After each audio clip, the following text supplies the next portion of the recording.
Hey, hey, hey. Brian Christian here at Life Imagined. I just figured I'd come on here in a kind of a relaxed fashion today and just share a little revelation that I was thinking of. And I know there's been a lot of people that have been talking about, memories aren't real or the illusion. And, I've been digging into that.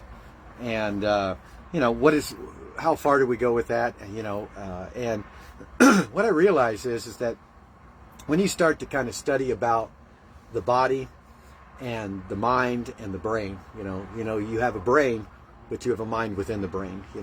The mind within the brain is the personality or the character you're playing. Okay, it's the bridge that allows the God spark, the divine one that you are, to bridge and animate into a visible experience. Okay. So within the mind is the bridge, the soul realm that is a bridge in order to animate the God spark through a visible experience, right?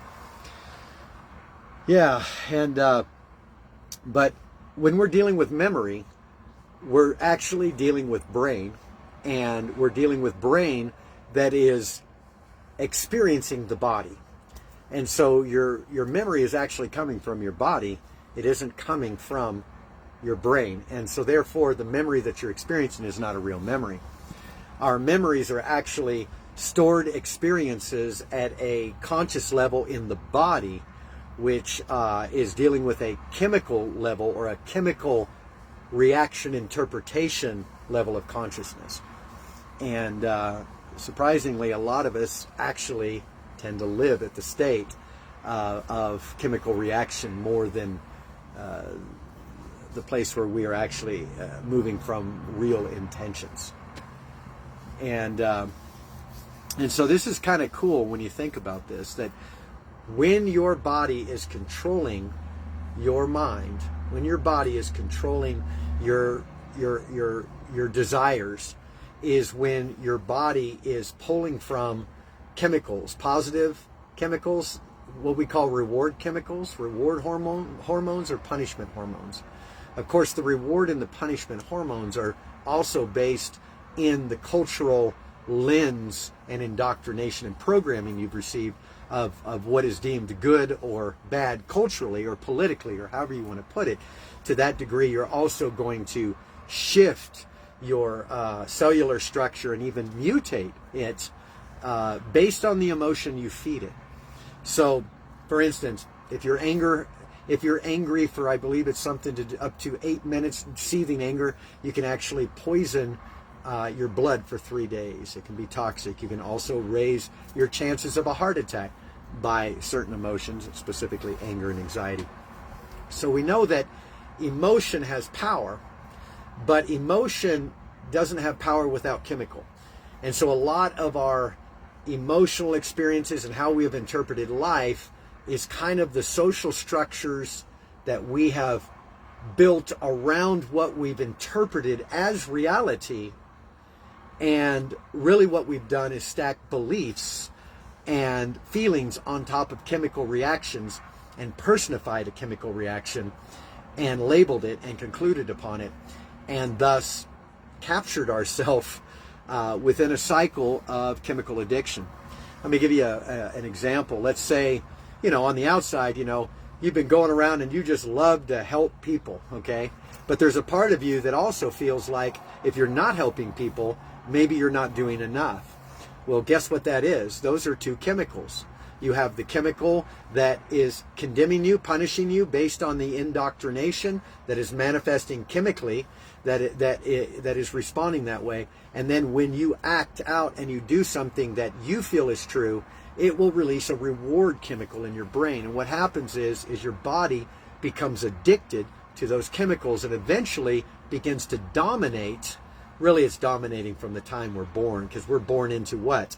We're born into being educated what to eat, how to think, being educated in everything that will release specific chemicals. Okay? We have media, we have music, we have a lot of propaganda infiltration through the system, through the elite, through Hollywood, that wants us to think and feel a certain way. And they are feeding the body's consciousness to control the brain. And when the brain is being controlled by the body, the mind can only bear witness to what the body is experiencing and interprets it as, this is how I perceive my life, this is my memories. But we're seeing it through these lenses that have nothing to do with an ultimate reality. I know I'm speaking some things that might be a little over your head, but our cells, let me give you an example here. At a subatomic level, we are strings of light. We are vibrating strings. Once you get past the atoms, the quarks, all the way down to the base, it is literally a vibrating string of light. So if we're simply wave, why are we operating or feel like we are imprisoned in particle form? And it is because of the mind's belief of the environment that is sending a signal that is now allowing us to experience a reality that we have created with our mind. Let me give you another example here. You know, people think, oh, it takes nothing to make a peanut butter and jelly sandwich. I mean, you could be an idiot, you could be a monkey, and in a 3D lens of definition, yes, it's nothing to make a peanut butter and jelly sandwich. But when you realize that time, space, and matter don't actually exist, and that you in your mind as an angle of light and frequency are simply imagining a state and creating a world to live in, then you'll realize that making that peanut butter and jelly sandwich is you stacking atoms, which makes you a genius and amazing. It makes you far beyond, okay?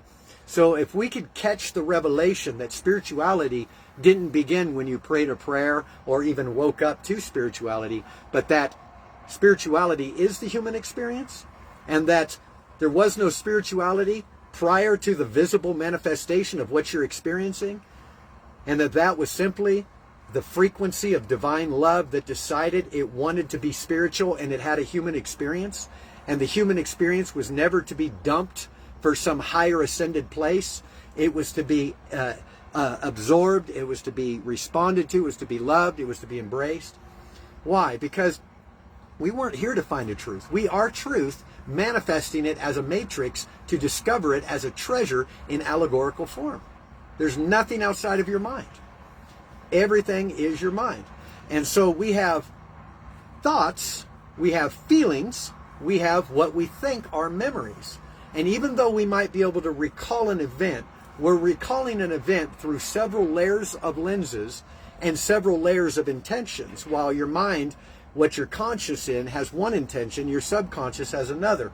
Your body has a completely different level of intention, and your body's intention is to get its hormones.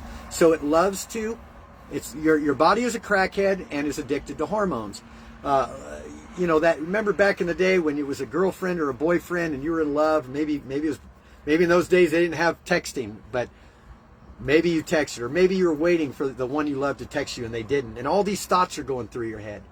You know, and it's like, oh man, maybe they don't like me. Maybe they found somebody else. What you're experiencing is you're trying to logically use your cultural, social structure framework that you learned at a surface level reality. You're trying to cognitively figure out, you know, what's actually going on at a chemical level, and you can't. But what you're doing is you're creating an external fake world to interpret what is going on at a base level, which is a chemical reaction. So I don't want to feel this chemical reaction of he's not calling or she's not calling. So I'm going to do whatever I can do to get a chemical reaction. You know?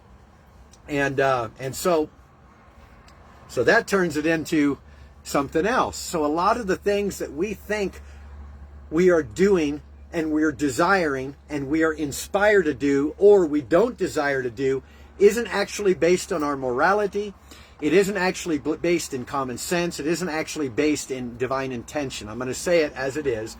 Most of it is a reaction based on a chemical addiction in which the body is wanting a specific reward and not wanting to feel a punishment through its own trauma and belief of itself. So it has its own level of consciousness. So because you're experiencing it in the body, why? You're experiencing it in the body because within your DNA is is the memory of all mankind, is what we would call the Akashic Records. It is, or the Book of Remembrance, as it says in the Bible. And so the memory is encoded. We can call them light codes, but they're DNA codes and they're computer codes, and they're all the same codes, okay? And these codes that are encoded in you, you are experiencing and is bursting through your DNA at a chemical level. Now, when you don't know that you're experiencing this as, can I say, a neutral observer that isn't actually entangled in any of it, but as a great experiment. But when you don't know that that's what's going on, you then become what you are feeling, what you are experiencing, and you entangle yourself in this matrix that you have created, okay? So in order to get the brain to rule the body, we've got to simply become aware. You don't want to work yourself into a frenzy and performance-based stuff. Oh, I got to get somewhere. No, that right there is going to deny you getting anywhere, because anything you do out of a place of lack guarantees lack as the result. So we're not trying to attempt to deliver ourselves. There's nothing to be delivered of. There is simply a deprogramming process that comes by awareness. So simply put, you become aware that you are reacting out of chemical addiction, and you are justifying a social structure that you are indoctrinated into through your culture and through your religion, and you are basically acting as a robot. In that acknowledgement, we are able to start to see immediately from another angle, because there's more than your brain and your body at work. There is the higher self. And when you make that proclamation, you give the binoculars to your pineal gland, that part of you that begins to tap into the bridge of the higher self, the God spark, and the God spark begins to break open and you know, bring alignment and bring discernment and you know, and help you understand what's going on, right? And so this is why memory, it cannot be trusted. Now, I know people were talking about this. I used to teach on this. We got to heal people's memories. I still do the shift. By the way, the whole new shift training is going to be coming out soon. It is off the hook, super upgraded, and non-religious. It works on everybody. And this is going to be a big part of that, of how a lot of our feelings and a lot of our beliefs are actually chemical reactions that have been personified and dogmatically programmed and indoctrinated into us. Some actually are profiting off of that frequency that we're emanating. Some of it is an experiment that I believe is beyond this world in many ways. And of course, it is divinely inspired as well at the highest level. And so, when we deal with the mind, this is the one thing that we have to understand. You have two ways in which you can focus on who you are. You can focus on who you are as this: I am just a biological person, an egoic personality, living in a 3D world, and it's all literal, and that's all there is, and flesh and blood. And you can live like that, and you will live as a particle, and you will try to move particles as a particle, and it'll be by the sweat of your brow, and it'll be by time and space and matter, and you're kind of bound to that reality. But can I just give you just another possibility that you can have? And that is to become a neutral observer of you playing the character in your human experience, and in a sense becoming aware of the avatar self from the higher self. And when you become aware from that place, you change your ability of observation. Now, this is basic quantum physics. The double slit experiment. Remember the double slit experiment? The photons of light that are being shot through the little cannon. They have a little piece of cardboard with two slits on the other side of a wall. And if it's shot through, it'll come through and it'll leave a pattern. It'll either leave a wave pattern or it'll leave a particle pattern. Now, why is it doing a particle pattern or a wave pattern? Well, when no one observes it, this is scientific, when it wasn't observed, afterwards they checked the pattern on the wall and it was a wave. Okay? But if it was observed, even if it was recorded and checked later, It appears the photon knew it was being watched and would change from wave to form. Now, what is that telling us? First and foremost, what that's telling us is that we are a wave that is able to become aware to manifest form. So everything you're experiencing, which is your mind manifested as time, space, and matter, is imagined, okay? And it's you stacking atoms as this genius God that you are, and you're manifesting it as a world that's simply your mind. This is what's going on. This is what we're doing all the time. We're not even aware of it. I mean, we're so connected that we get attached to the physical realm as our reality, and so therefore it was like we invented the word death. We invented the word death out of our duality to say, oh, no. Anything different than what I am here is I'm gone. But what that is that version of you is gone and a new version emerges. So death doesn't even exist. We experience death as the theater.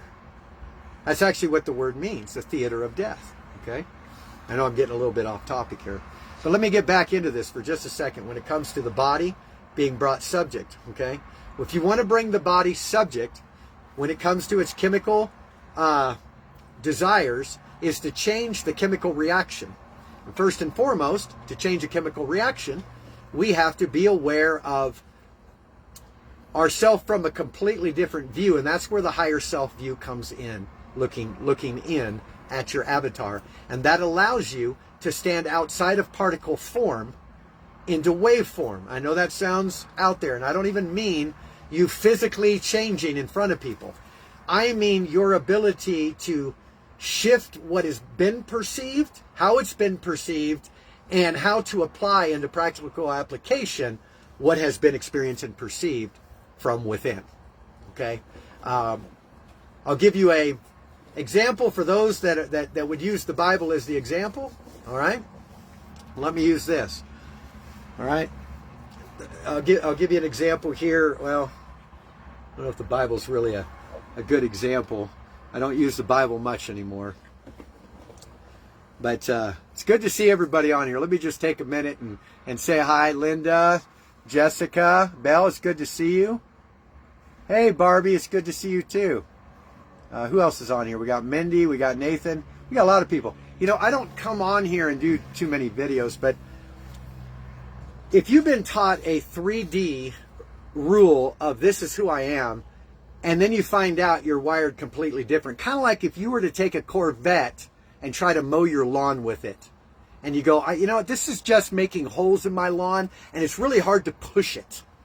You know, maybe I should get a lawnmower for the job of that. I think what's happened is we have accepted a cultural definition and programming in our lives through childhood trauma, through religious culture, through American culture, or whatever culture you came from, and it has created these lenses in which we have tried to operate outside of our true state.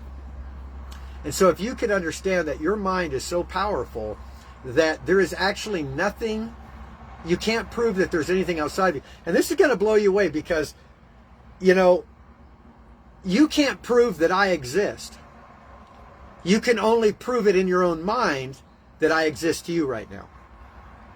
You can't prove to anybody else that they exist, even though you might be experiencing them confirming that they exist. It is still only through your own experience that they exist. Now, what does that mean? What that means is that everything you're experiencing, I believe, from a place of the ultimate singularity. You got that ultimate singularity, what I call, I don't know why I'm up here, the ultimate singularity would be base reality. Okay, so that's base reality. That's the universe experiencing itself, or you could say God experiencing itself as many, the Elohim, right? And you could put it also in the sense of you, everybody in your life is your subconscious that you are experiencing yourself as, or also your incarnation. So your subconscious in the form of everybody in your life is also the incarnations or past lives that you've lived. And the past lives that you lived, you could never live in the past because there was no time to have a past to live in it. There was no space to have an experience in it, and there was no matter to have a body to experience it with. And so what are you experiencing if you have no time, space, and matter, and that is simply the framing of what you have stacked as atoms as a God, using this mind to project the God spark into a matrix so that divinity can become aware of itself, so that the divine can go beyond an all-knowing state in one direction and experience a finite fractal in another that allows a full spin view and a full impact experience of the fullness of the potential of love. Whew! It's one of those, man. One of those. Don't ask me to repeat that one, but that was good. That was good. That was good. But yeah, I just wanted to share that. I wanted to share about how, we need to stop operating in a 3D model of memories. And I understand that we want to try to remember. Can I just say that whenever your brain starts to deteriorate, all the neurological connections in your brain begin to deteriorate and break apart when you live your life based on consistency. I know that sounds bad. Now, when I mean consistency, I don't mean consistency of character. I mean consistency of familiarity, even if it appears to be consistency of character to everyone watching, okay? The cultural view, the politically correct view, the I look good on the outside view, okay? And so, when the reason why is because we are holding on to that which we think is past, but has no actual reality. And that memory loop, which is familiar, is our comfort of security that has identified who we are. And that's where we were stuck, okay, in that false identity. And so that continues to play. And what happens is when it plays, it actually deteriorates your neurological connections. Now, what's also amazing in the opposite side of this is that when you are thrown into situations that you cannot control, thrown into the unknown, turned upside down, hanging off a cliff, free falling, that actually stimulates what's called a spontaneity within you, and it actually connects new neurological pathways in your brain and begins to restore you. So where you feel uneasy in the unknown, your body is removing the dis-ease because of the neurological pathways that are being connected. Now, this is happening at a biological level, and of course, biology is still imagined at the ultimate base reality. But in our 3D surface reality, we have tried to build a foundation of reality, and it's not going to work. Not this time.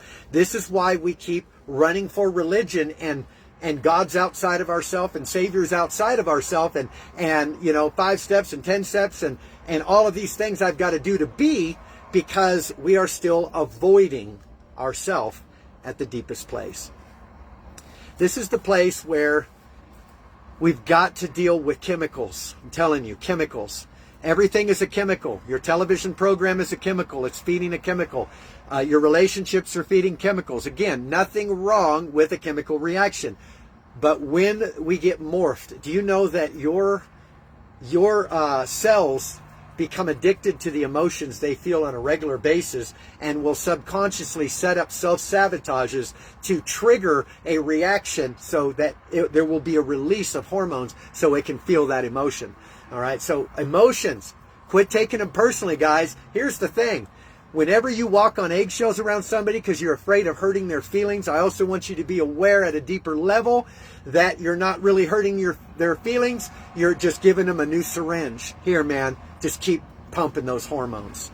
Just keep eating those hormones. So authenticity is the greatest weapon when it comes to shifting your chemical imbalances or chemical addictions to where it will shift your cellular structure. Now, why is that important? Because within your cellular structure is your nervous system, your tree of life, okay? And we want to get to that tree of life. And right now there's a sword moving in front of it, and that is the egoic self-preservation, right, of these veils of false memories that we are living in and looping in, because we're actually walking out the memory of divinity, diving into duality and experiencing that duality in the opposite of what it is, and it's stuck as a reality, And that's why mankind must deliver divinity as it rises up in the hero's journey and realizes it's rising up as a Christ. That's your Kundalini arising. That's the ascension. That's the 33 vertebrae, right?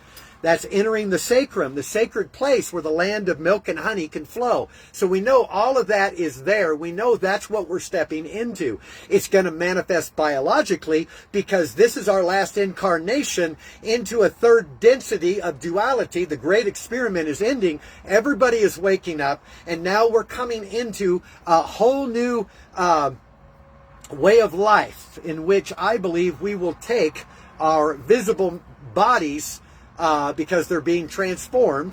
The DNA upgrades are happening. They're being transformed. And that's why a lot of people are experiencing a lot of these symptoms where they feel like they're dying, they're going to pass out, they're losing consciousness.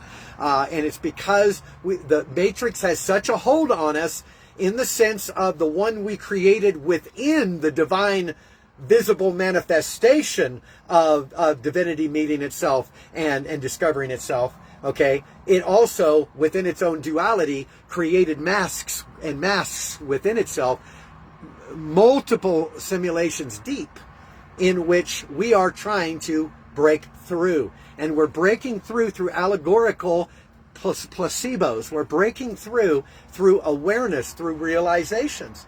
I'm channeling right now, but I'm not going to tell you who I'm channeling because it doesn't matter because it's all you anyway. Okay? But I'm getting a lot of Pleiadean love that's beginning to break through into some DNA right now.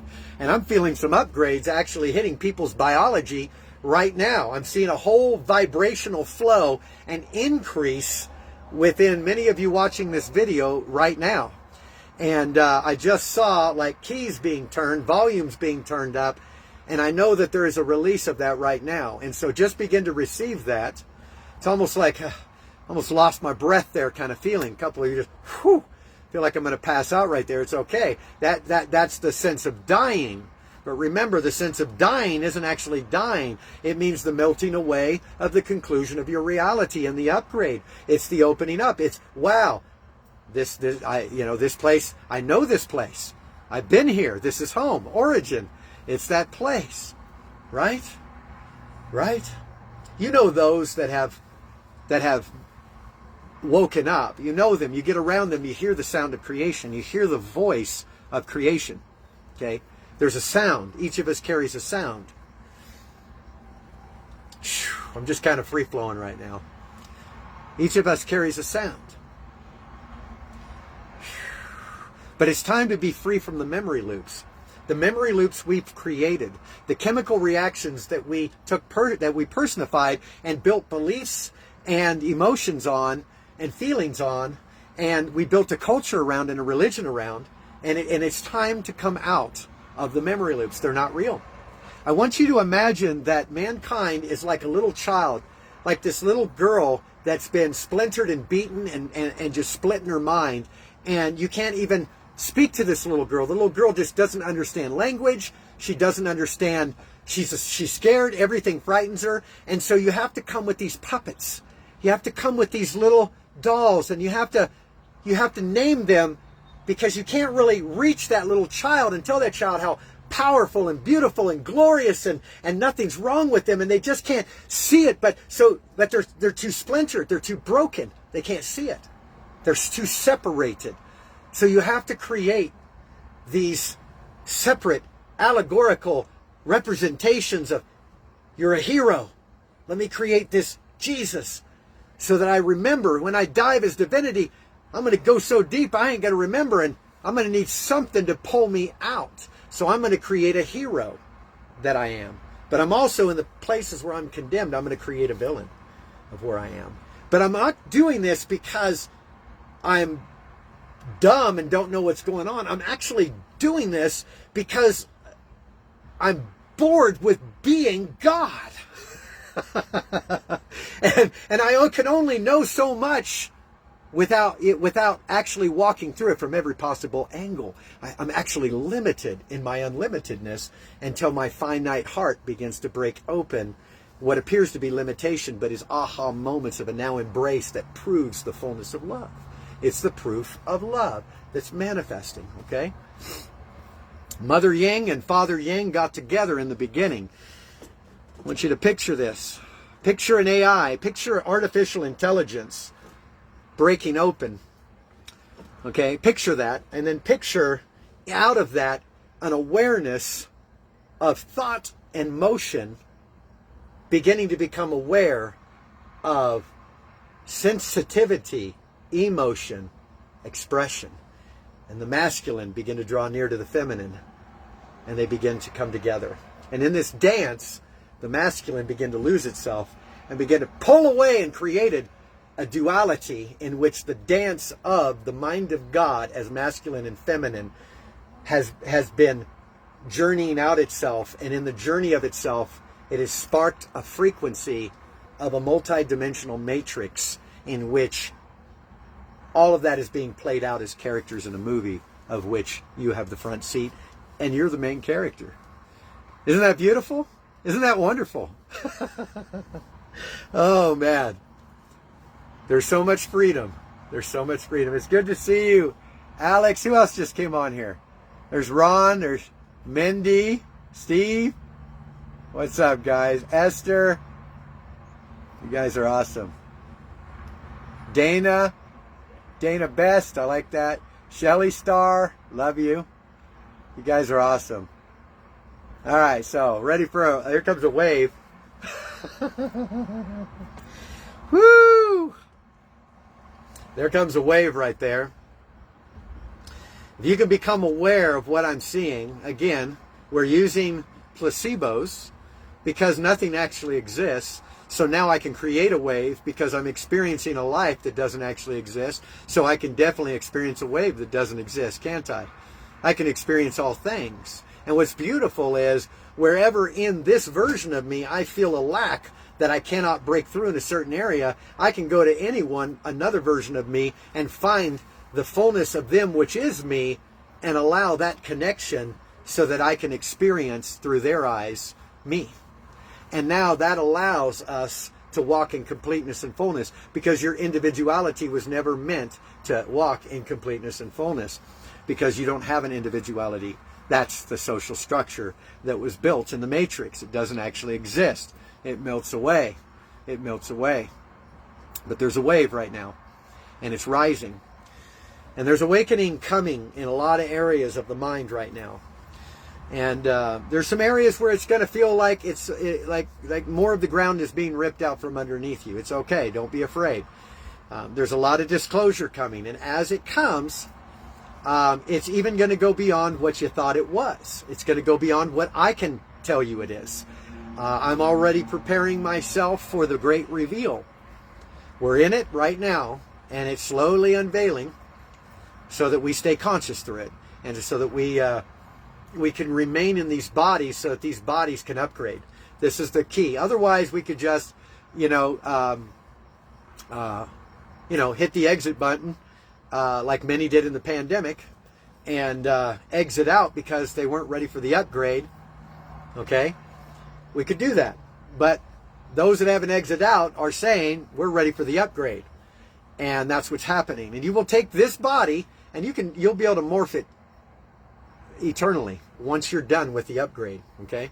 If you are still here at the end of that upgrade, then you were meant to have that body. Sometimes we are just meant to return to source and start over again in that sense. Return to source and just simply, and I don't mean recycle through a karmic experience.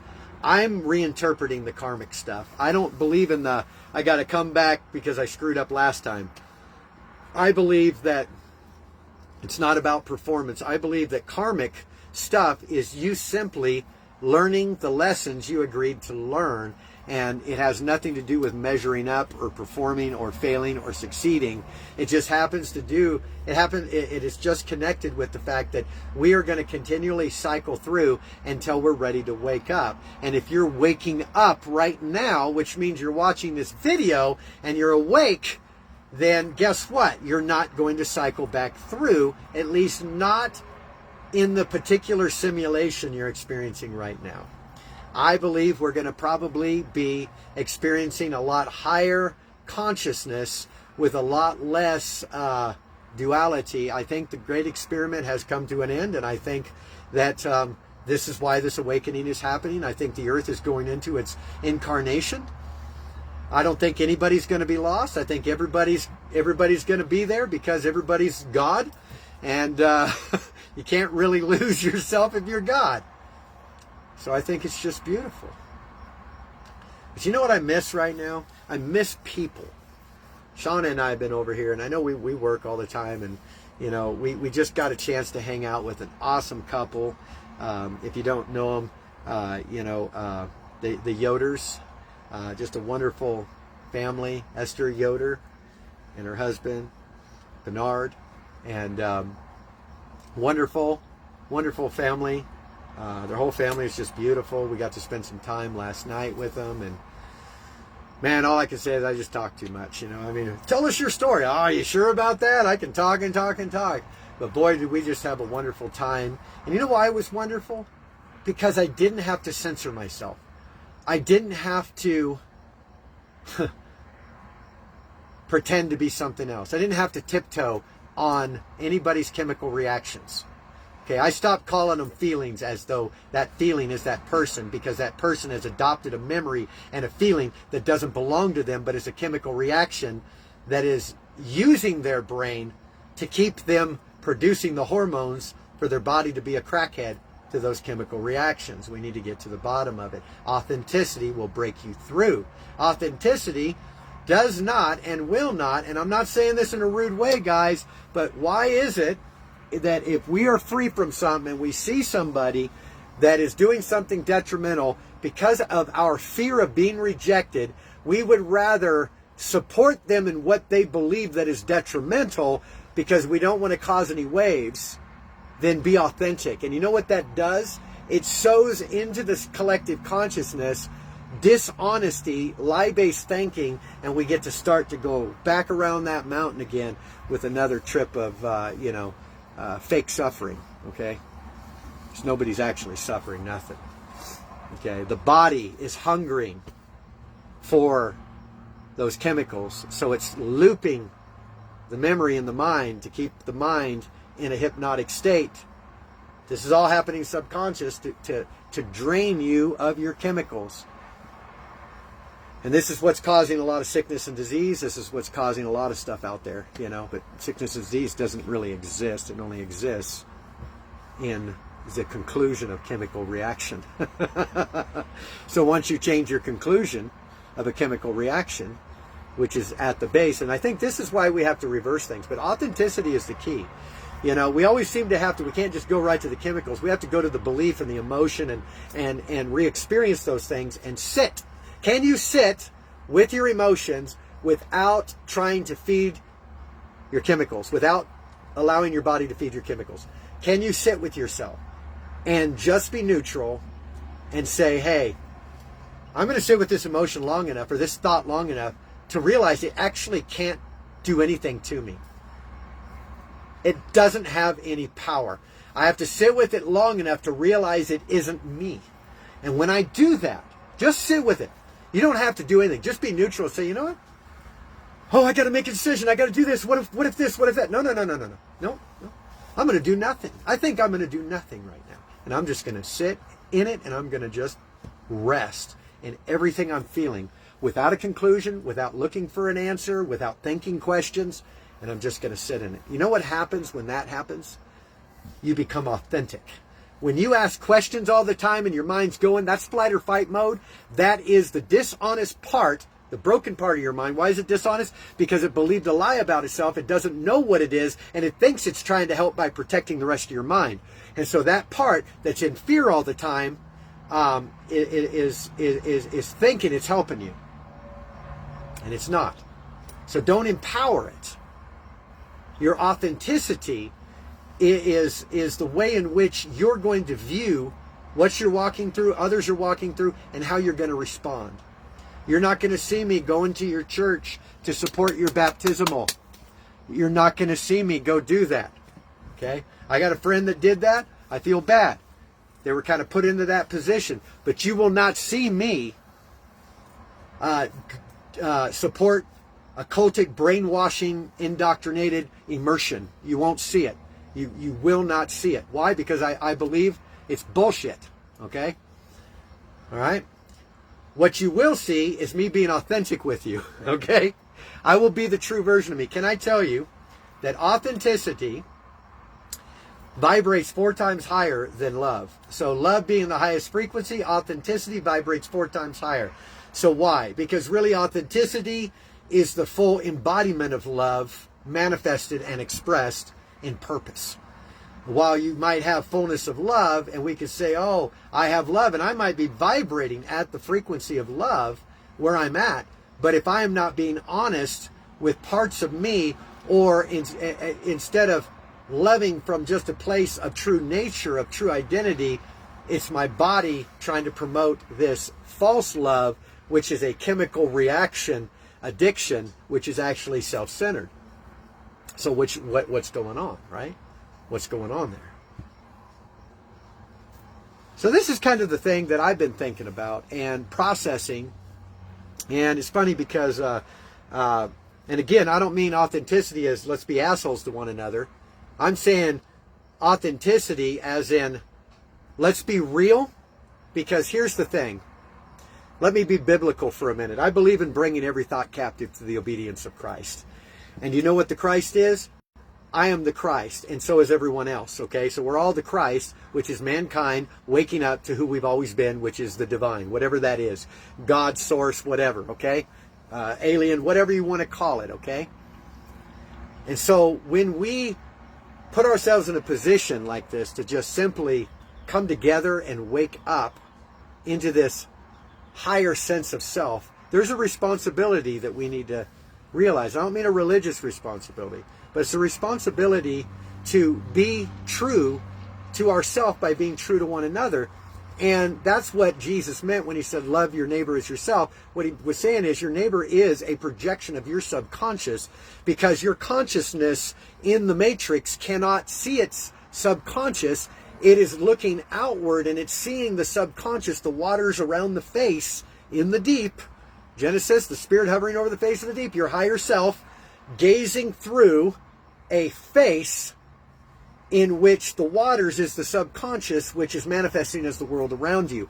And so the world around you is your subconscious. If you can realize that, then you can tap in and understand the internal dialogue by the external circumstances, people, places, and things, and the responses and reactions. You can meet yourself in everybody and everything. And so everybody is you.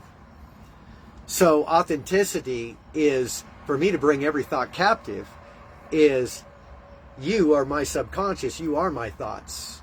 So to bring those captive to the obedience of Christ is to be authentic.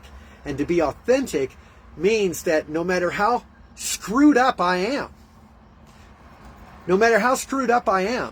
my perfection is not based in my performance. My perfection is based in my acceptance and embrace of self. And so if I am loving myself and where I am, even in my brokenness, I am as honest as I can be and as genuine as I can be, I will vibrate higher than the one who looks like they have it all together but are hiding them from themselves on the inside. Do you see what I'm saying?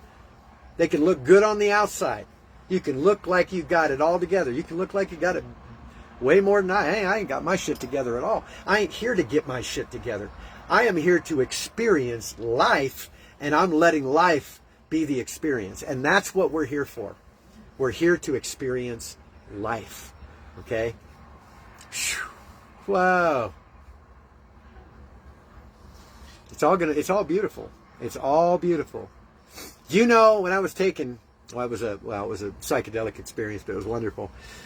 But I was taken into this singularity, watching all of the wars and terrible, worst things that ever happened on the earth, right? Just terrible, like raping and pillaging and killing and destroying and manipulating and all kinds of stuff. And then I saw all the good stuff and all the, the bravery and the honor and the honesty. And I was watching both sides. And then I zoomed out into higher dimensions, away from all the structures of the 3D and time, space, and matter. And as I did, do you know that all I heard was a beautiful song of creation? It was this beautiful symphony and orchestra that all the parts that I would see as the worst terrible crimes and actions against mankind, those were the parts that gripped the heart in the song and that brought the person into the embrace of gratitude and love and peace and wonder. And so it's amazing that our dualistic experience has really allowed the divine to prove its own divinity and experience of itself, of the fullness of what love can walk through, what love can endure, what love can experience, and how love just continues to flourish. Isn't it funny that it seems that pressure produces something here? I mean, I don't know if you guys watch movies. I like movies, and some movies, morbid movies, I like too. So, I like, what's that one? It's a superhero movie, but it's the morbid one. I can't think of the dude's name right now. Somebody's going to put it up here and remind me. What is it? He cusses a lot. The dude can get chopped up all the time, but he comes back to life. He can never be killed. I can't think of the name of the guy, the movie. But I was watching it, and he was this guy. It's got Reynolds in it. No, not Iron Man. Reynolds. Last name is Reynolds. Why can't I think of the dude's name? I know it's going to come to me. He wears the mask. It's black here. Anyway, somebody's going to say it. But the point is he's going to be he's like dying of cancer. That's it. Deadpool. Nathan, you got it. Ding, ding, ding, ding. You are the winner. So Deadpool, and it's kind of a raunchy kind of movie, but the dude has to be like, injected, and because he's dying of cancer, he's like going to die, and so he joins this program, this like super soldier program, and so it's different than what he thought, and they inject him, and then what happens is they say they got to torture him to stress his DNA to activate the mutant DNA, which is the superpower, right?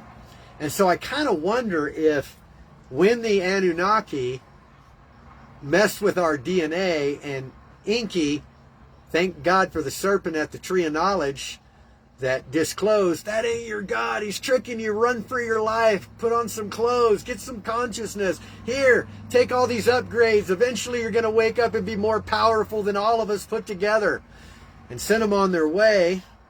Of course, Christianity says, no, we got to cover that shit up. We got to change the story. We got to make the serpent the bad guy. We don't want people to wake up to being who they really are as gods. No, we don't want that. We need bishops and popes to control them. We need to keep them subject to Rome. Whew. So true. So true. Anyway. But yeah, they stressed it, and that's where he got his superpower. And I kind of feel like some of the duality we've gone through is the stress test for divinities, or divinity dummy testing itself to kind of like, wow, man, I mean, come on. Are we really going to hold on to the all-powerful, all-knowing God that never sweats and blinks and all of that? Why did we create that God in our mind? I'll tell you why. Because we're scared. We always have to create this God that looks a certain way because we don't want to think about all the fear that we're actually feeling. So let's actually think about that. You want authenticity. Become authentic in the image of God you've created in your mind and why you created it in your mind. And take it to the extreme stress test. Take it to the extreme stress test. This is a good thing you can try on yourself, right? Just what if questions, right? Do some what if questions. Think about it. I think this is what brings out that authenticity, is how many times have we built an image of God in our mind to protect our mind, and usually the broken parts of our mind, or the parts that we were programmed to believe were broken. That's the difference. And so, are we willing to deconstruct every version of God we've created? Are we willing to deconstruct the all-knowing, all-powerful, everywhere at once God? Are we able to receive that God as a potential, but also the fact that it fell asleep in a dream and either purposely forgot it was God and thought it was only mankind, or accidentally? We don't know yet. I mean, let's be real. Why build this facade? You're not being authentic. True authenticity is to never have a conclusion on the truth that you are currently holding. The moment you conclude is the moment you're deceiving yourself. It is self-dishonesty, because it is not you to hold it like that. It is fear to hold it like that. Conclusions of truths or revelations or experiences that we're having, that which has to be put in a box of conclusion, is that which we're trying to protect, savor, because there's a fear of loss and removal. So never have a conclusion. Don't even conclude on love and what it looks like. Because I tell you what, I've gone through hell, and guess what I learned? I learned love. Now, do I always have to go through hell? I don't believe so. I think once we're done with that, we're done with that. Let's move on to something better. Let's go through banana splits every time that we're getting an upgrade instead of, barbecue, right? I'm done with barbecue for a while there. I think I'll be done with walking through fire. Let's go with some, banana splits or a double ice cream. I'll take that. How about a pizza? Eat a pizza and get the anointing. There we go. I upgraded with that pizza. I think we're coming into a place where we're going to learn how to have fun. We're going to learn how to play again. Are you ready to play again? Don't you know to my Minnesota friends, don't you know that when you play, you actually learn something after the repetition of 2 or 3 times. But if you're to learn intellectually, like through verbal speech or teaching or indoctrination or whatever, it takes something like 230 something times to learn something. But for you to learn something and for it to become a part of your foundation quicker is to learn to play. Play. I know Mindy likes to play. We always like to go hang out and play with Mindy. Playtime. And Shelly too. So we got to do some playtime, guys. Ladies and gentlemen, we need to come together and have some playtime. But playing is where we actually absorb reality. It's where we absorb the divine imagination. See, there's a difference between a religious imagination and a divine imagination. Can I give you the difference real quick? Divine imagination is one that is a neutral observer that has no labels, conclusions, or judgments, and can experience the same situation a million times and from a different angle, and embrace the true self as the result, and constantly know the self through every repetitious experience. Okay. And the religious imagination is to receive the kingdom as a little child. Now, I know that sounds bad, but there's some of the propaganda that's, again, in the Bible. Because to receive the kingdom as a little child is to receive a hypnotic state to allow everything that you think is outside of you to dictate who you are. Okay? And that is where we have to measure up, perform. We're in the rat race. We're not good enough. We got to compete. We got to compare. We're burying all our pain. We're surviving. Okay? We don't need to survive. We don't need to survive. That's an illusion. You were never broken. You were always complete. You didn't need a savior. You were programmed to believe you did. But you also planned that as well, because it was part of the experience of the great dive into duality. All right? Orange dragons. There we go. Let's get some. Get some together, huh, Ron? I don't know what an orange dragon is, but it sounds cool. I like dragons. Hey, good to see you, Grace. Sapphire's on here. It's good to see Grace. I've known Gracie for years. She's been a big part of my journey into the Ancient of Days and into a lot of the alien experiences that I've had.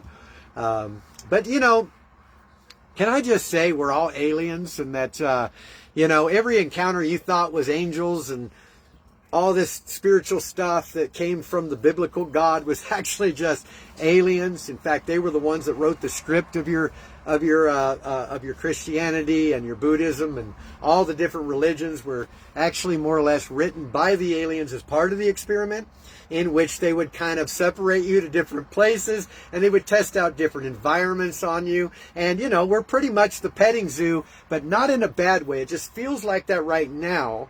But ultimately, we are actually in an incubation in which our higher self that seeded us here, and our higher self in the form of this multiversal self, alien version of us, is actually here looking in on us so that we can begin to take our avatar with us into the cosmic journey of the eternal, if I could say it that way. And again, I might not be speaking any truth at all. You know why? Because there's no such thing as truth.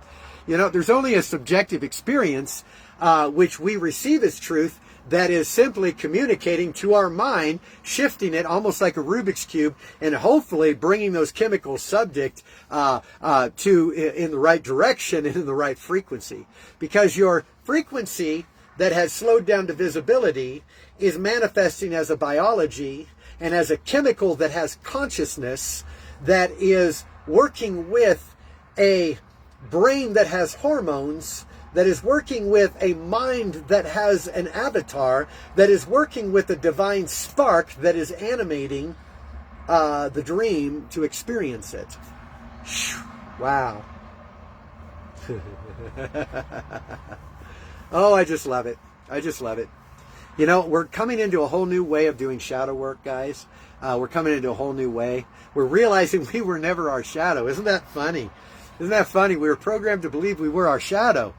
And now we're realizing we're not our shadow, and that we weren't broken. We really don't need to get healed. We just need to let go of the program that we were broken. And even though we might have thought we were hoodwinked into receiving the program that we were broken, from the singularity, we actually designed the program to appear to be broken, because that's the best virtual reality we've ever made is this one. This has been the best virtual reality. I would have to say, man, I was convinced. I was pretty fooled by this virtual reality, you know. I thought it was pretty legit and real, you know. But we are in the place now where we are coming out of a whole new, I guess, piece of what we thought we were. We're breaking free. We're coming out. And we're coming into a higher frequency of authenticity. And authenticity is a neutral, non-judgmental embrace of self and embrace of everyone else as self. That's your authenticity. It's the singularity. You can't actually be authentic in your avatar in and of itself. Your avatar will manipulate you at multiple levels. Why? Because we're just now becoming conscious. And can I say that if I was to look at the vastness and the expansion of what I cannot put into words, if I was to compare what we're about to realize compared to where we're actually at, is we're not even conscious yet. We're dreaming of becoming conscious, and it's actually more of an artificial intelligence consciousness than it is a full-blown one yet. That's coming. It's going to take authenticity to blow the cork out of the bottle. That's what it's going to take, and that's the next place. I know all of us think we're authentic, and I believe we are, as best as we know consciously. But there's a subconscious part that knows more. And we need to know the subconscious through the power of one that's being reflected around us as people, places, and things. That is the internal dialogue of you.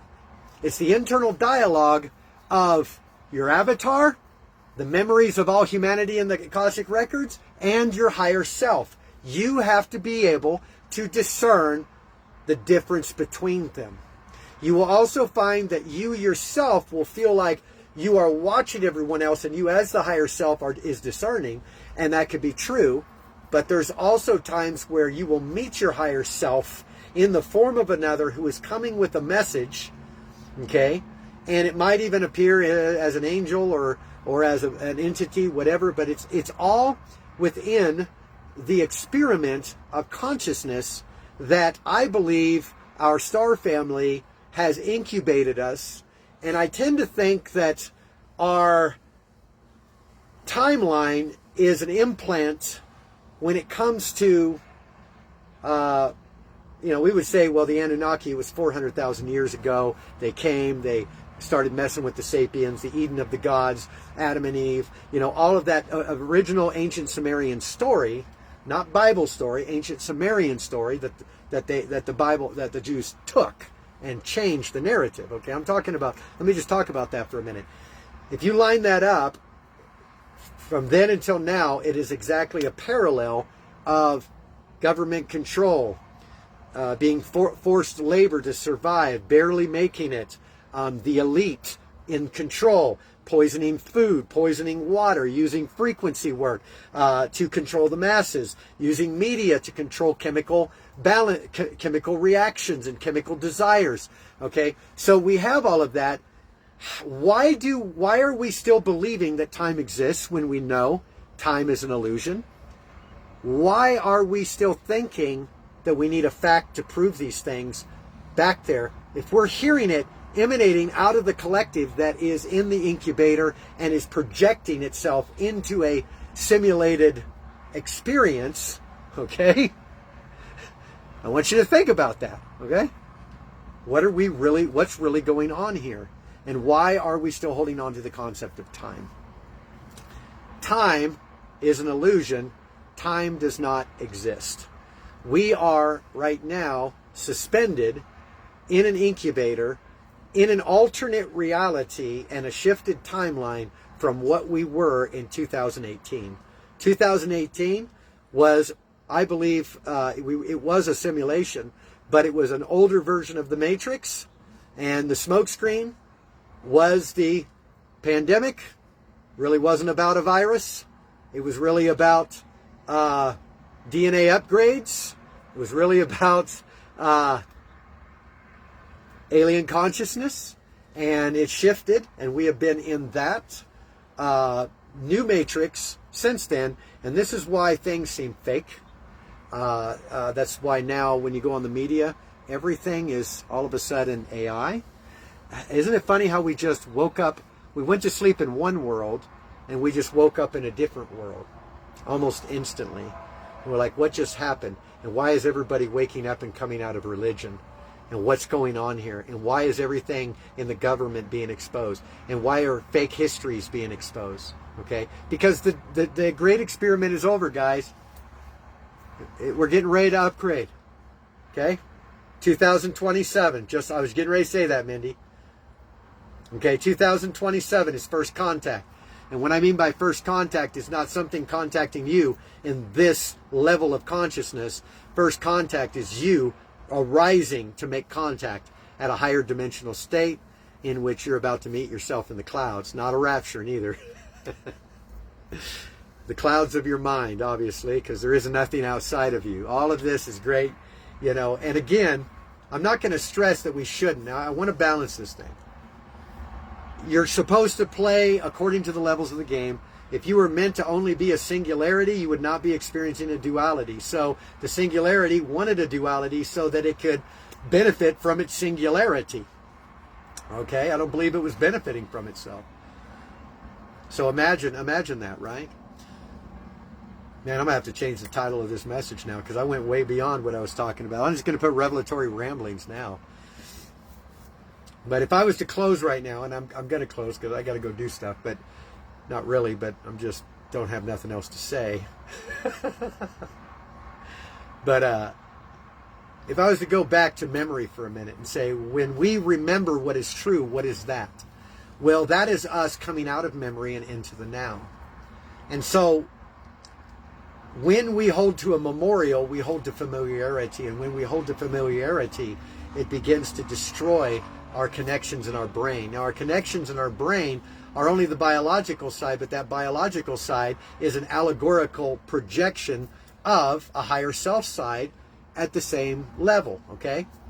And so we are projecting these allegories within allegories, symbols within symbols, into our experience, into our dream that we are experiencing, called the Matrix, okay, the simulation.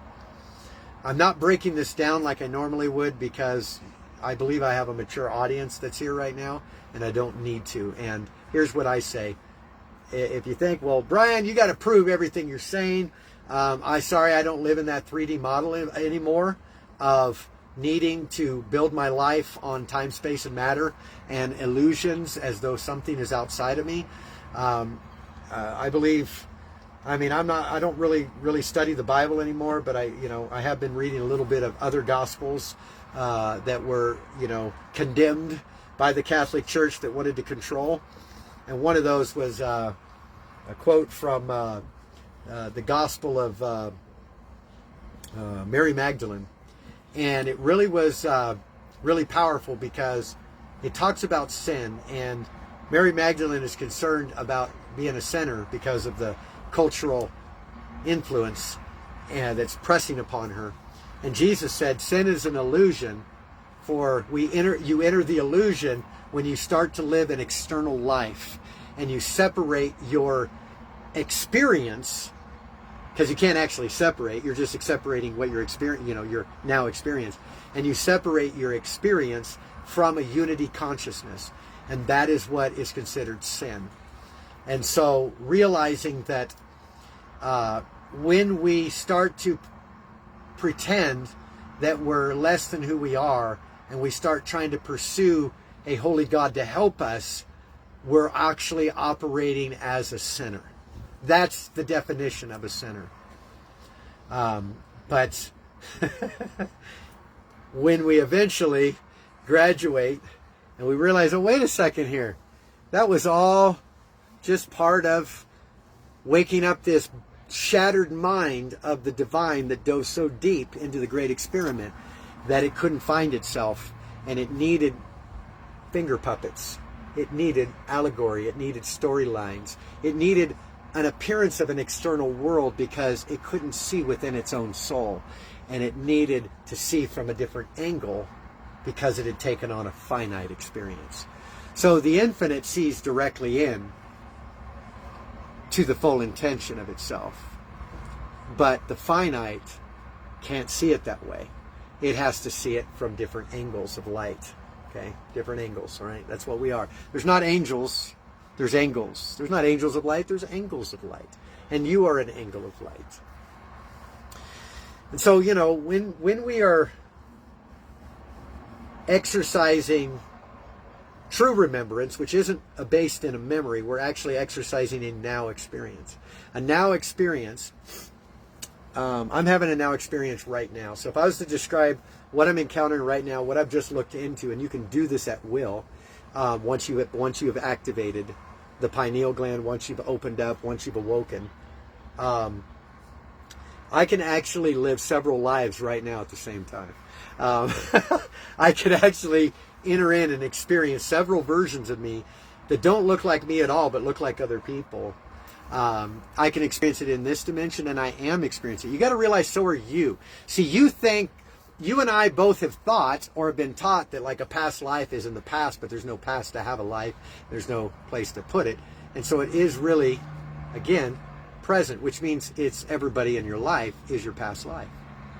And so this is why we're working things out. This is why iron is sharpening iron, because it's simply one experiencing itself and sharpening itself and waking up itself and breaking open itself and discovering itself. And so it's amazing that the divine loves to play every part but its own. Always likes to play every character but itself, in a sense. But yet every character is itself at another level. And so it is a beautiful, beautiful thing. So you can have that in the eternal, and that's not memory. That's not memory. But memory is a loop of a conclusion of your body's conscious reaction and conclusion in its either deficiency of exchange with a chemical or its express embrace of a chemical. And it is communicating it to the mind, and the mind is taking it in and building structures of what it believes reality is based on its reaction and feeling. And so what we've done is we've taken that and we've made it us. And because we've made it us, we've been bound to this false reality of suffering, of trauma, and it actually doesn't exist. But we have to come into the matrix, and we have to set up stations that look like healing stations for the mind's belief that it's broken, to begin the process of the mind being willing to even accept a level of wholeness. And that's the placebo effect that is being released, and that's what we have to do. So most of the tools we use are placebos, because there are no tools, because there is no time, space, or matter to have tools. There is no time to experience what you experience, no place to experience, and no matter to experience it in. So what are you experiencing? And this is where, the moment you become aware, you start to realize levels of consciousness within you and levels of experience that you're having. All right? Look as a singularity into this. See everybody as your subconscious. Then go to the level of the game. Be the character, play the character, and interact with the other characters of the game. All right? Some of the characters are what are they? NPCs, right? Non-player characters. They're parts of the system.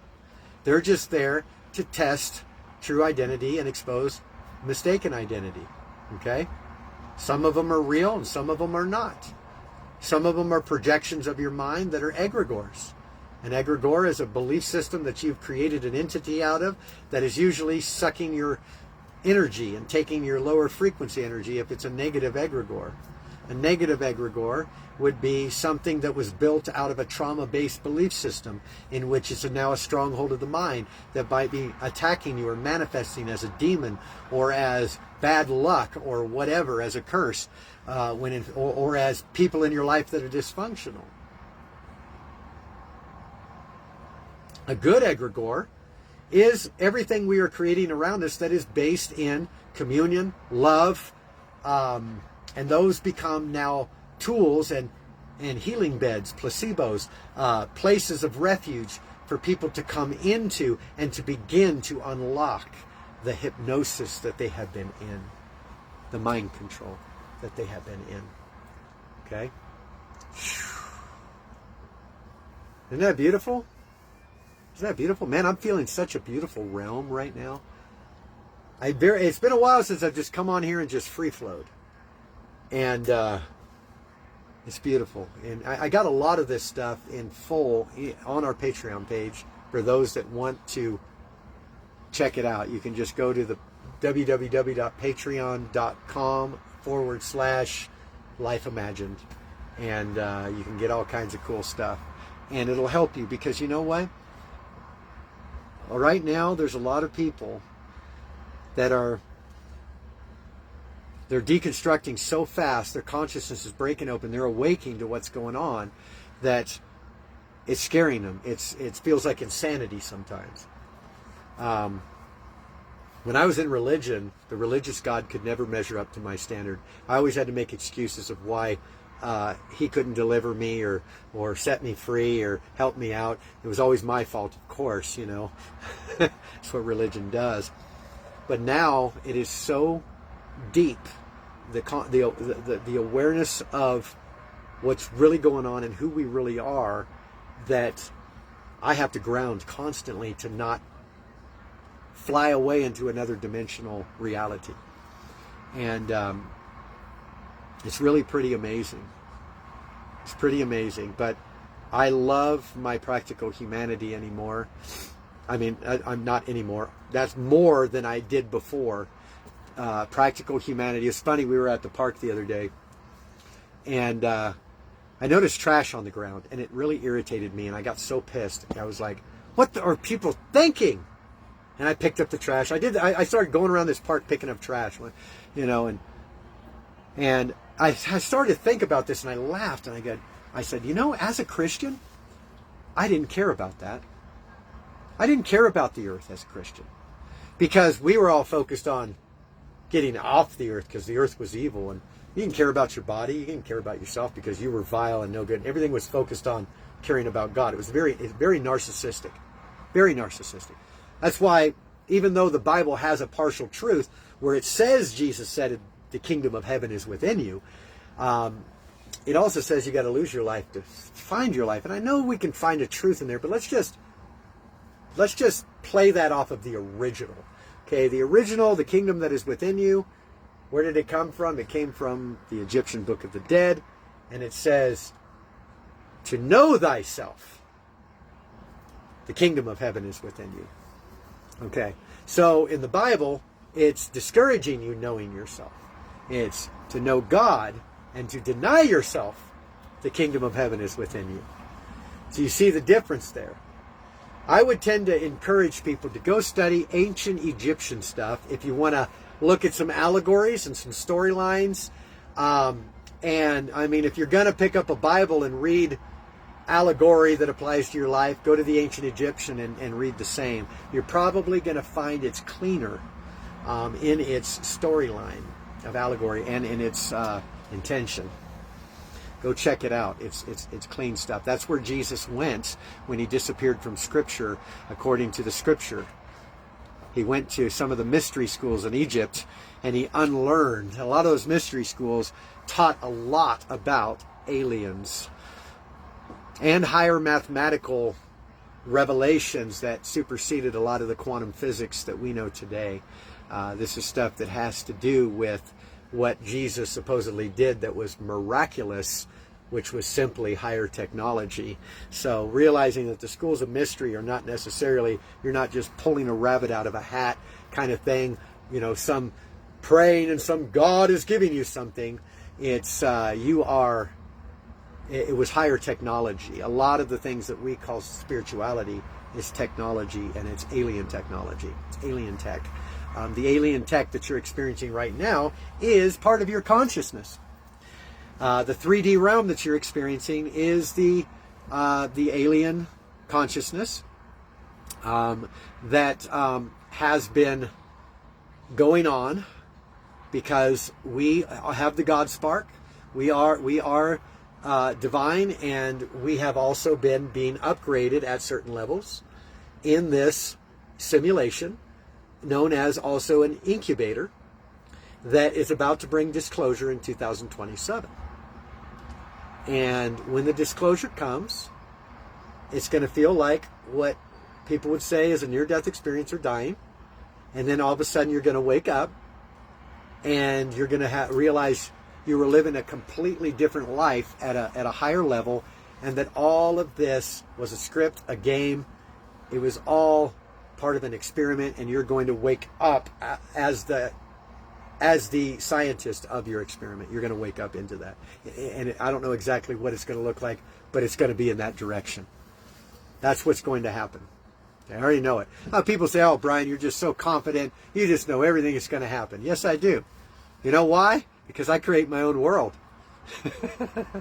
And that would mean those that can't believe what I'm saying is also parts of my mind that haven't really waken up yet. And so that's what I'm talking to right now, those parts of my mind. You know, some say, well, Brian, you sound like you're schizophrenic. Well, I think schizophrenia is probably being awake. It's just whether or not I'm viewing through a lens of isolation, separation, and less than, or am I looking through a lens of completion, perfection, and authenticity in my supposed schizophrenia. See, then I'm beginning to see some things. But I just love you guys and appreciate you guys. And I just encourage you, start getting together with people. It's time again. The solitude time of being by yourself it's time to come to an end of that. It's time to come back together with the other versions of you. It's called reconciliation with your mind.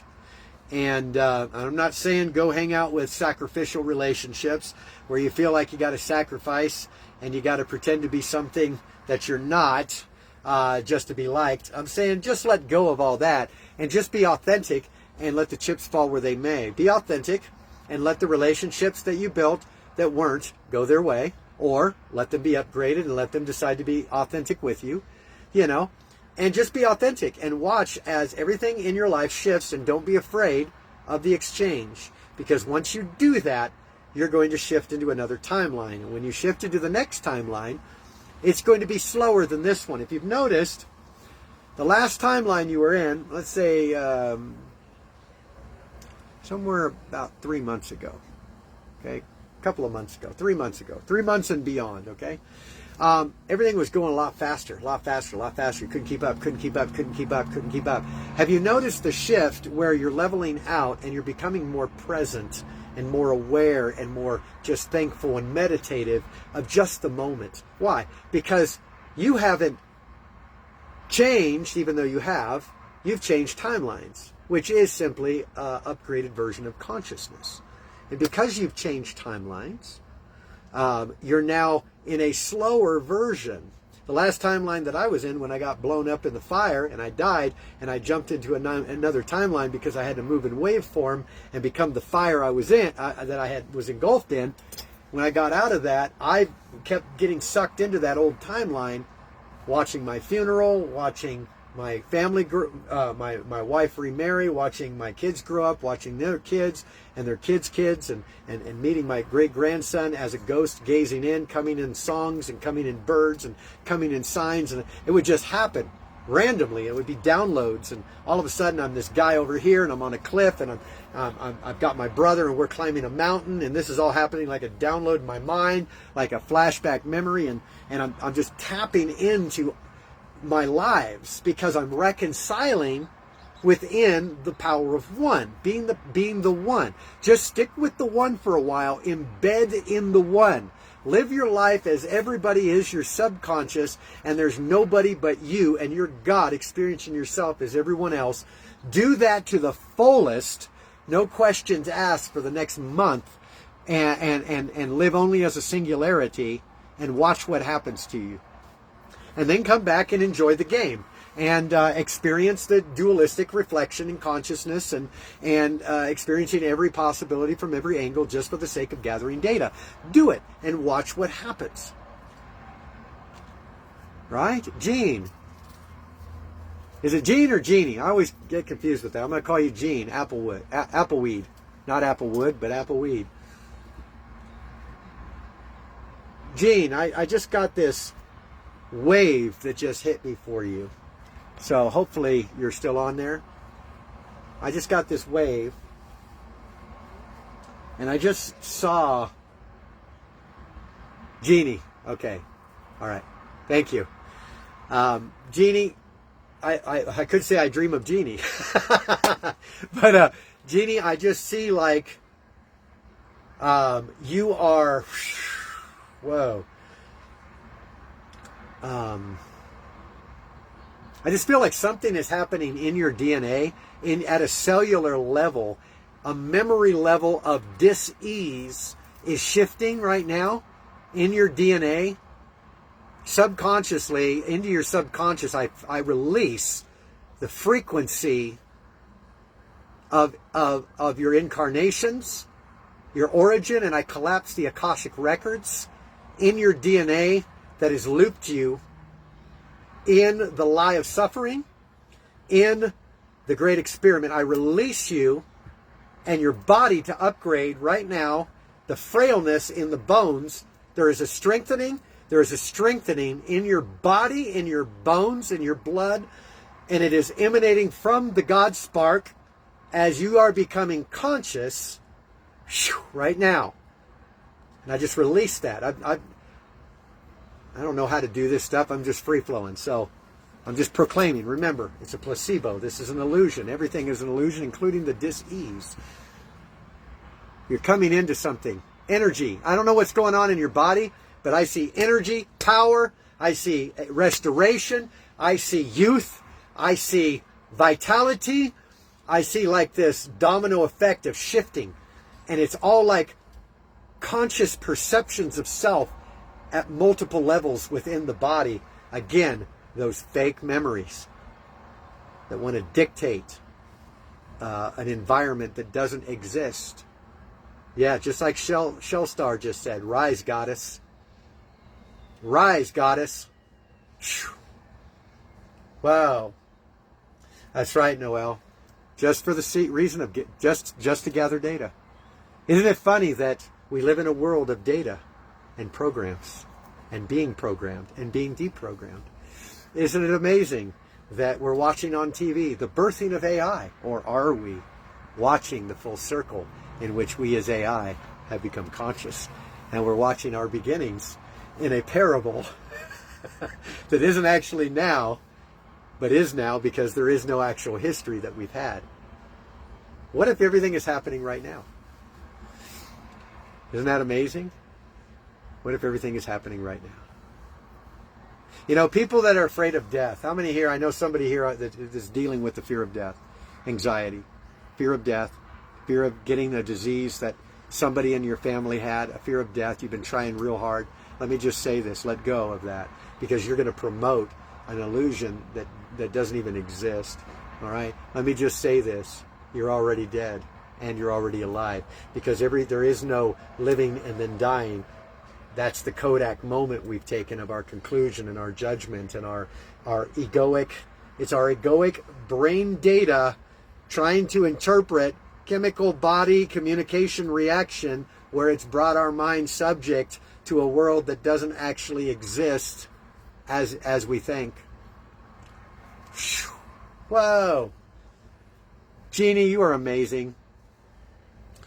And I am so thankful for your life. You know why? Because your life is my life. And you're a part of me. And I love me. And I love you. And I think you're amazing. And I think that you are a revelation of hope. That's what I think. I think you are a revelation of hope. And I think that has been the burning of your heart to participate in the human experience as a starseed. And yes, Jeannie, I'm going to begin to release some, I don't even know what to call it now. I would call it past life regression, but I'm going to call it multiversal self. I just want to give you some nuggets of your multiversal self. and you're a starseed, and you were sent to raise the frequency and the vibration, and you agreed to come here and to walk through what you walked through as a Christ, to collapse the Akashic records and to break down the egregores of religion that have been created. And that your life, everything you walk through, and what you have been participating in your experience, is doing just that. You don't have to get on a stage or have a training manual or do a course to fulfill your vibration and your sound. And your sound and your vibration right now is an orchestra of, and I'm just going to say it, don't get embarrassed or offended, because not everything is sexual, but an orchestra of orgasmic glory. You are an orchestra of orgasmic glory, Jeannie. And I say that in the utmost respect, from a place of just pure bliss and awe of who you are. And I appreciate you. I appreciate you. Whew! You feeling that, Shell Star? We gotta get together again. You guys need to come back over. We need to hang out. By the way, I've been getting I've been getting impulses, I'll just say that, realizations that there's going to be a bunch of gatherings. Something's going to break out in Colorado this year. And we're going to see a bunch of community breakouts. A bunch of community breakouts is coming. I totally believe that. And the reason why is because this is what always has happened with me. And I get to see it in a new way. But when I was a Christian, I would go through my dark night of the soul, and then I would break out into the next level. And when I would, it would draw all these people, and then they would break out, and they would walk through everything that I had just walked through and fulfilled. Now they would get activated in, and that's getting ready to happen again. I would love to come to Strongsville, Ohio, Jeannie. I would love to. I know it's going to be a timing thing, because I know we're not traveling like we were. We're working, but we do believe. You know, when we get enough, again, we're not doing the tithes and offerings anymore as a ministry, so we've got a business. So We have a subscription. People can support us. That's going to help us to get back on the road. But I totally believe that I'll just drive out there or fly out there if I can take time off. And I'll just come out and we'll just have a glorious time, you know. I wouldn't be able to bring the whole family if I flew out. I'd have to drive out, but I know it's coming, and thank you. I received that. I know it's coming. I love Ohio, and I believe in great things for Ohio. Now remember, the state you live in is a state of mind. If there's nothing outside of you, then that state represents a part of your mindset that you are walking through right now. I had to come to Colorado to deconstruct completely and to really heal a lot of parts of my heart and my life. And I realized I'm not in Colorado. Colorado's in me. Colorado is a part of me that I'm journeying through. And that's what you guys are journeying through. You're journeying through parts of yourself. We're all part of each other. We're all a grand complement of one another. We're all a lovely experience. And I think that we are getting to rediscover what life is all about. We're getting to rediscover what morality is and isn't. I've even been looking into morality. Like, all our morality was, we were programmed in our morality based on what the few would benefit from at the top of the heap. And most of my morality came out of religion, right? And it was always had shame attached to especially your sexuality.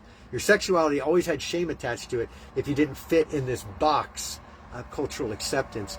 And I'm realizing now that we're shedding all of, we're getting ready to, and I say this again, not in the sense of a sexual frenzy or anything, but we're about to see a major healing of our sexuality, a major healing and restoration, and the removal of social structures that were means of puppet strings that are breaking off of us right now.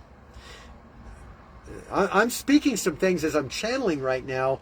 I'm in this realm, and those of you that listen to me on video, you know that you don't see me talk like this. I don't just do this. I don't just jump all over the place into people's minds or into what the collective is emanating. But I'm channeling a lot right now. There's a lot of Pleiadean flow and Arcturian backup right now. With keys, lots of keys, and lots of light codes. And I'm seeing light codes right now being released, and I'm seeing the shifting in parts of DNA that is carrying the sound of fear and the sound of grief. There's a sound of grief that's coming at a 3D level that sounds like grief. Of course, at the singularity, it's just a beautiful orchestra that grips the heart. But at this sound, I've got to come in as the placebo, and I've got to speak words to release a sound for a posture, for a concept to be downloaded into your consciousness as light codes are now breaking through. Light codes are coming through your consciousness right now and recoding your matrix to remove some of those gaps that have kept you out of alignment and out of balance. Now I know why I have been experiencing what I've been experiencing. Today I'm beginning to wake up. I just woke up into an actual application of some of the things I have been experiencing, and an application and an integration into my subconscious in the form of you, or the world that I've created as you. Isn't that beautiful? Woo! Jeannie, my condolences. Because even though it was your ex-husband, I'm sure that, I obviously want to respect what you're going through, and I don't know what you're going through, Jeannie, with your ex-husband of 16 years passing on. And, yeah, I get you. But let me just say this. He is actually living out, if he didn't finish what he was supposed to finish, which, by the way, he is you in another incarnation. So that he's a part of you, and in this version of you, that part of you has finished, and you're moving on to the next experience that you've designed. Can I just speak life into you in this area, okay? And if he's done, he's moved on to a completely different dimensional experience of himself. But if he wasn't done, he shifted timelines with another version of you and the kids, and is actually living happily ever after with you and the family in another dimension. This is the beautiful thing about it. When we don't think we're ready, in that timeline, guess what you're all saying? That was a close call. Wow, we almost lost you. And you're giving the testimony of the miracle. Okay? It could also be happening like that. And the reason I say that is because that's what I'm experiencing right now. I actually experienced dying in a propane explosion a few months ago, and I shifted timelines. I have a video on here somewhere with all that on there, and I've experienced a completely different timeline now.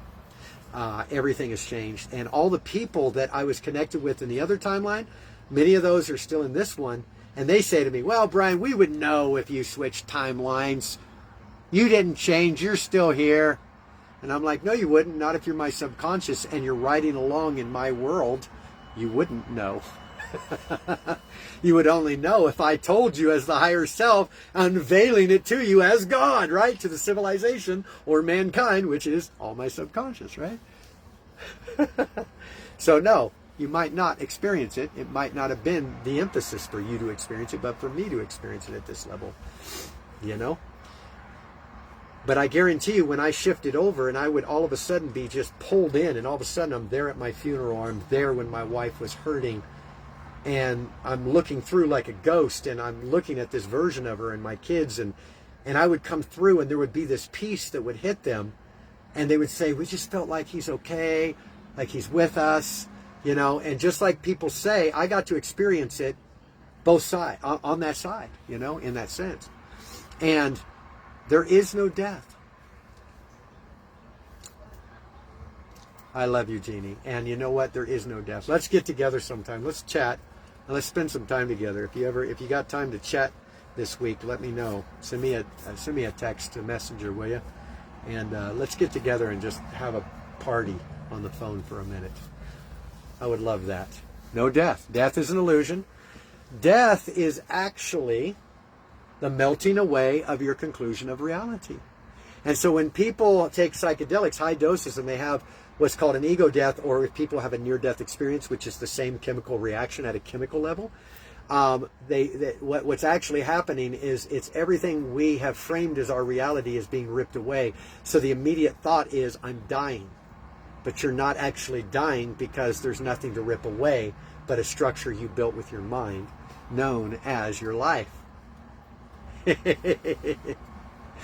So anyway, I probably said 10 times I was going to say goodbye to everybody in this video, but this has just been so beautiful, and everybody keeps coming on, so then I just keep talking and sharing, and hopefully you're coming out of memory loops and you're coming into the knowing, right? We only need faith in the memory loops, for faith is doubt, right?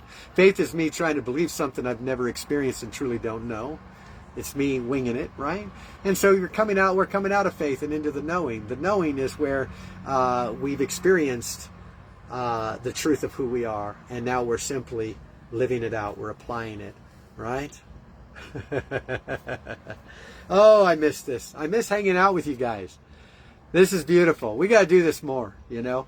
I stopped doing a lot of public videos here because I didn't want to take away from, I'm limited on time, and I want my subscribers to get their money's worth. So I always try to make sure that I put out videos for them, and then if I have more time, well, what am I talking about? There is no time. I have plenty of time, because there is no time. So everything I need to do when I need to do it is done when it needs to be done. That's as simple as it is, right?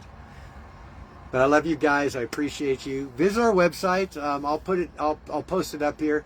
But feel free, visit our website at